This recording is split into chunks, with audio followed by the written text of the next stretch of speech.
First time mutual fund நீங்க invest பண்ண போறீங்க அப்படின்னா, இந்த வீடியோவ ஸ்கிப் பண்ணாம பாருங்க. கம்ப்ளீட் இன்ஃபர்மேஷன் உங்களுக்கு கிடைக்கும்.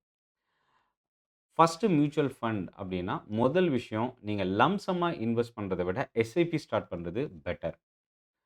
2வது விஷயம் என்ன அப்படின்னா, எவ்வளோ டூரேஷன். ஏன்னா மியூச்சுவல் ஃபண்ட பொறுத்தவரைக்கும் ஸ்டாக் போலவே நெறைய டைப் ஆஃப் மியூச்சுவல் ஃபண்ட்ஸ் இருக்கு. Large cap, mid cap, small gap இந்த மாரி நெறைய கேட்டகரீஸ்ல இருக்கு. ஸோ, அப்போ வந்து நீங்க எந்த மியூச்சுவல் ஃபண்ட செலக்ட் பண்ணணுன்றது ரொம்ப வெரி, வெரி இம்பார்ட்டன்ட். அது வந்து எத பேஸ் பண்ணி நம்ம செலக்ட் பண்ணலாம் அப்படின்னா, டூரேஷன பொறுத்து. ஆ 1 டூ 3 இயர்ஸ், 1 டூ 5 இயர்ஸ் வரைக்கும் நான் வைக்க போறேன். இல்ல நான் மோர் தென் 5 இயர்ஸ்க்கு மேல நான் ஹோல்ட் பண்ண போறேன். ஸோ, அப்ப இந்த டூரேஷன் எவ்வளோ நாளுக்கு நீங்க அத வாங்கி ஹோல்ட் பண்ண போறீங்கன்றத பொறுத்து, அதுக்கான மியூச்சுவல் ஃபண்ட் ஸ்கீம வந்து நீங்க செலக்ட் பண்ணணும். டைப் ஆஃப் மியூச்சுவல் ஃபண்ட், அதுக்கப்புறம் ஏஎம்சி சூஸ் பண்றது. ஏஎம்சி சூஸ் பண்ணும்போது என்னென்ன இம்பார்ட்டன்ட் ஃபேக்டர்ஸ் பார்க்கணும் அப்படின்றதையும் நான் சொல்றேன். இப்போ மியூச்சுவல் ஃபண்ட்ல நான் எஸ்ஐபி இன்வெஸ்ட் பண்ண போறேன், இல்ல லம்ப் சம் இன்வெஸ்ட் பண்ண போறேன். எதுவா இருந்தாலும் என்ன பர்ப்பஸுக்காக நம்ம இன்வெஸ்ட் பண்றோம். ஃபர்ஸ்ட் விஷயம் ஷார்ட் டெர்ம். இன்னொன்னு லாங் டெர்ம். இந்த ஷார்ட் டெர்ம் அப்படின்றத விட ஷார்ட் டெர்ம் கோல் அப்படின்னு சொல்லலாம். 1 டூ 3 இயர்ஸ்க்குள்ள நான் இன்வெஸ்ட் பண்ணணும் அப்படின்னு நீங்க நினைக்கிறீங்கன்னா, அது மேபி 1 வருஷத்துக்கு அப்புறம் அது மார்க்கெட் எப்படி இருக்கும் அப்படின்னு யாராலயும் சொல்ல முடியாது. கிராஷ் வரலாம். அப்புறம் மார்க்கெட் ஃபால் ஆகலாம். இல்ல பெரிய அளவுக்கு ஒரு ரிட்டர்ன் கிடைக்கலாம். தொடர்ந்து கன்டினியூஸா இன்கிரீஸ் ஆகலாம். மார்க்கெட் கண்டிஷன வந்து நம்மளால பிரெடிக்ட் பண்ண முடியாது. அப்போ என்ன பண்ணலாம் 1 டூ 3 இயர்ஸ் நான் என் ஃப்ரெண்டுட்ட இருந்து நான் கடன் வாங்கியிருக்கேன். ஒரு 6 மாசத்துல குடுக்கணும். இல்ல 2 வருஷத்துக்குள்ள நான் அந்த பணத்த திருப்பி குடுக்கணும். அது ஐடிலா இருக்கு அப்படின்னு நெனைச்சாலும், அந்த பணமா இருக்கட்டும். இல்ல இது வந்து நான் ஒரு பர்ப்பஸுக்காக அடுத்த வருஷம் எனக்கு ஒரு கார் வாங்க போறேன். அந்த கார் வாங்குறதுக்கு தேவைப்படக்கூடிய பணம். இல்ல நான் அடுத்த வருஷம் மேரேஜ் பண்ண போறேன். அடுத்த வருஷத்துக்கு நான் மேபி அடுத்த 1 வருஷம், 2 வருஷத்துக்குள்ள நீங்க என்ன எக்ஸ்பென்ஸ் கமிட் பண்ணியிருக்கீங்களோ, அந்த எக்ஸ்பென்ஸ்க்கான மனி இருக்கு அப்டின்னா, அத கண்டிப்பா நீங்க ஸ்டாக் மார்க்கெட்ல டைரக்ட்டா இன்வெஸ்ட் பண்ணாதீங்க. அப்ப எந்த மாரி மியூச்சுவல் ஃபண்ட செலக்ட் பண்ணலாம்? முதல் விஷயம், நீங்க சேஃபா இன்வெஸ்ட் பண்றது தான் இந்த இடத்துல ரொம்ப இம்பார்ட்டன்ட்.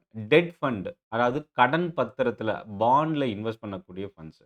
2வது ஆர்பிட்ரேஜ் ஃபண்ட். ஆர்பிட்ரேஜ் ஃபண்ட் அப்படின்றது ரிஸ்க் குறைவு. 3வது லிக்விட் ஃபண்ட்ல இன்வெஸ்ட் பண்ணலாம். ஸோ இந்த 3 type of mutual fund schemes categories வந்து நீங்க இன்வெஸ்ட் பண்றதுக்கு ஷார்ட் டெர்ம் அதாவது லெஸ் தென் 3 இயர்ஸ்க்குள்ள நீங்க இன்வெஸ்ட் பண்ணணும்னு நினைக்கிறீங்கன்னா, அத வந்து நீங்க யூஸ் பண்ணலாம். இப்ப லாங் டெர்ம் லாங் டெர்ம் நான் இங்க சொல்றது என்னன்னா 5 பிளஸ் இயர்ஸ்க்கு மேல நீங்க இன்வெஸ்ட் பண்ண போறீங்க அப்படின்னா, அ இது வந்து என்ன பர்ப்பஸ் அப்படின்னா, வெல்த் ஜெனரேஷன். அதாவது என்னோட இன்வெஸ்ட்மென்ட் மூலியமா வெல்த்த வந்து ஜெனரேட் பண்றேன். ஒரு லாங் டெர்முக்கு ஒரு பெரிய அளவுக்கு ஒரு கார்பஸ நான் கிரியேட் பண்ண போறேன். ஒரு ஃபியூச்சர்ல என்னோட சன், டாட்டரோட ஸ்டடீஸ்க்காக நான் இப்போ அவங்க ஃபர்ஸ்ட் இயர் படிச்சுட்டு இருக்கிறாங்க. ஃபர்ஸ்ட் கிரேட் படிச்சுட்டு இருக்காங்க. இல்ல இப்போ சைல்டா இருக்காங்க. இன்னும் ஒரு 15 இயர்ஸ்ல வந்து அவங்களுக்கு மேரேஜ் பண்றதுக்கு, 15 இயர்ஸ்ல அவங்களுக்கு காலேஜ் பெரிய எக்ஸ்பென்ஸ் நம்ம பே பண்ண வேண்டியிருக்கும். ஸோ, அப்போ வந்து அந்த மாரி ஒரு சிச்சுவேஷனுக்காக இப்பவே நம்ம ஸ்டார்ட் பண்றோம் அப்டின்னா, அது லாங் டெர்ம் அப்டின்னு சொல்லலாம். இப்ப இந்த லாங் டெர்முக்கு வந்து 2 கேட்டகரியா நான் சப்டிவைட் பண்றேன். 1 நீங்க அக்ரெசிவா ரிஸ்க் எடுக்கக்கூடிய ஒரு இன்வெஸ்டார். இன்னொன்னு நான் அக்ரெசிவ்லாம் ரிஸ்க் எடுக்க மாட்டேன். எனக்கு வந்து கன்சர்வேட்டிவ் ரிஸ்க் அதாவது நான் ரொம்ப சேஃபான ரிஸ்க் எடுக்கணும்னு நெனைக்கிறேன். ஸோ, இப்ப இந்த லாங் டெர்ம்ல 2 டைப் நான் சொன்ன மாரி, அதிகமா ரிஸ்க் எடுக்கக்கூடியவங்க, குறைவான ரிஸ்க் எடுக்கக்கூடியவங்க. இந்த அதிகமா ரிஸ்க் எடுக்கக்கூடியவங்க என்ன பண்ணலாம் அப்டின்னா, small cap, flexi cap mutual funds நீங்க சூஸ் பண்ணலாம். மிட் கேப் கூட நீங்க உங்களோட சாய்ஸ். ஸோ, அப்ப என்னன்னா, இது வந்து ரிஸ்க் அதிகமா இருக்கும்.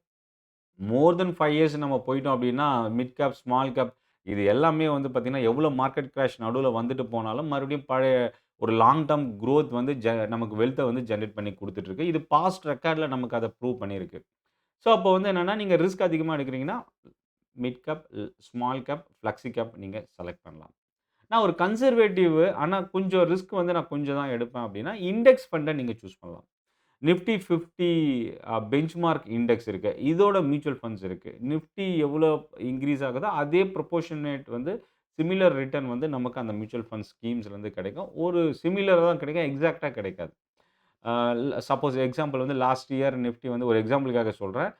ஒரு 15% இன்கிரீஸ் ஆயிருக்கு அப்டின்னா, இந்த மியூச்சுவல் ஃபண்ட் கிட்டத்தட்ட ஒரு 15% ரிட்டர்ன் குடுத்திருக்கும். ஸோ ஓவரால் நிஃப்டியோட ரிஃப்ளெக்டர் அப்டின்னு கூட சொல்லலாம் அந்த இன்வெஸ்ட்மென்ட்ட. ஸோ அப்ப இண்டெக்ஸ் ஃபண்ட் மூலியமாவும் நம்ம சூஸ் பண்ணலாம். இது 2 விஷயம். 1 short term, long term. Short டெர்ம்ல நம்ம என்ன பண்ணலாம் அப்படின்னா, டெட் ஃபண்ட்ல இன்வெஸ்ட் பண்ணலாம். லிக்விட் ஃபண்ட்ல இன்வெஸ்ட் பண்ணலாம். ஆர்பிட்ரேஜ் ஃபண்ட்ல இன்வெஸ்ட் பண்ணலாம். அதே மாரி லாங் டெர்ம் போம்போது, மோர் தென் 5 இயர்ஸ் போகும்போது, அக்ரெசிவான இன்வெஸ்டர்ஸ் வந்து small cap, mid cap, flexi gap choose பண்ணலாம். சேஃப் இன்வெஸ்டர்ஸ் லாங் டெர்ம் போகும்போது, நீங்க இண்டெக்ஸ் ஃபண்ட் நீங்க சூஸ் பண்ணலாம். இப்ப இத தாண்டி வேற ஏதாவது மியூச்சுவல் ஃபண்ட்ல இன்வெஸ்ட் பண்றதுக்கு முக்கியமான விஷயம் இருக்கான்னு கேட்டீங்கன்னா, கண்டிப்பா இருக்கு. முதல் விஷயம் என்னன்னா, நீங்க எக்ஸ்பென்ஸ் ரேஷியோன்னு சொல்லுவோம். அது வந்து குறைவா இருக்கிற ஏஎம்சிய நீங்க சூஸ் பண்ணுங்க.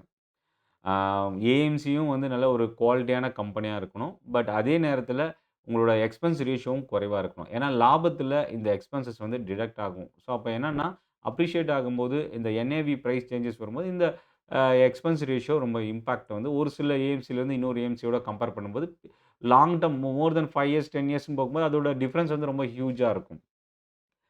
ஸோ ரொம்ப குறைவா இருக்கிற எக்ஸ்பென்ஸ் ரேஷியோ வந்து உங்களுக்கு பெட்டரான ரிட்டர்ன் வந்து கிடைக்கும். 2வது விஷயம் என்னன்னா, எந்த மியூச்சுவல் ஃபண்டோட பாஸ்ட் பெர்ஃபார்மன்ஸ நீங்க சூஸ் பண்ணாலும் 5 வருஷத்தோட ரெக்கார்ட நீங்க பாருங்க. லாஸ்ட் 5 இயர்ஸ்ல எவ்வளோ ரிட்டர்ன் சிஏஜிஆர் குடுத்திருக்கு. லாஸ்ட் 5 இயர்ஸ்ல ஆவரேஜா பெர் இயர்க்கு 15% குடுத்திருக்குன்னா, அது ஒரு பெட்டர் மியூச்சுவல் ஃபண்ட். நல்ல பெர்ஃபார்மிங் மியூச்சுவல் ஃபண்டுன்னு சொல்லலாம். ஏன்னா, நிஃப்டியோட பெஞ்ச்மார்க் பாஸ்ட் ரெக்கார்ட்ல பார்க்கும்போது அப்ராக்ஸிமேட்டா அந்த ரேஞ்ச்ல ரீட்டெயின் ஆயிருக்கு. அடுத்தது 3வது விஷயம் ரொம்ப முக்கியமானது. அந்த மியூச்சுவல் ஃபண்ட மேனேஜ் பண்ணக்கூடிய மேனேஜரோட எக்ஸ்பீரியன்ஸ் என்ன? அந்த மேனேஜரோட பாஸ்ட் ரெக்கார்ட் என்ன? அப்படின்றது தெரிஞ்சுக்கிறது. இது வந்து இந்த 3 விஷயம் ரொம்ப இம்பார்ட்டன்ட். அதே மாதிரி 4வது தான் ரொம்ப முக்கியமானது. நீங்க ஃபர்ஸ்ட்டு மியூச்சுவல் ஃபண்ட்னா ஃபர்ஸ்ட்டு எஸ்ஐபி ஸ்டார்ட் பண்ணுங்க. லம்ப் சம்மா போயிட்டு நீங்க மொத்தமா பல்க்கா ஒரு அமௌண்ட்ட போட்டுட்டு, அது இறங்குது. நம்ம டே டூ டே ஃபாலோ பண்ணி ஒரு பயம் வரும். ஸோ, அப்ப நம்ம எடுத்துடலாமான்ற எண்ணமும் தோணும். இன்கேஸ் அது இறங்கும்போது, மார்க்கெட் ஃபால் ஆகும்போது. அதனால ஃபர்ஸ்ட்டு எஸ்ஐபில ஸ்டார்ட் பண்ணுங்க.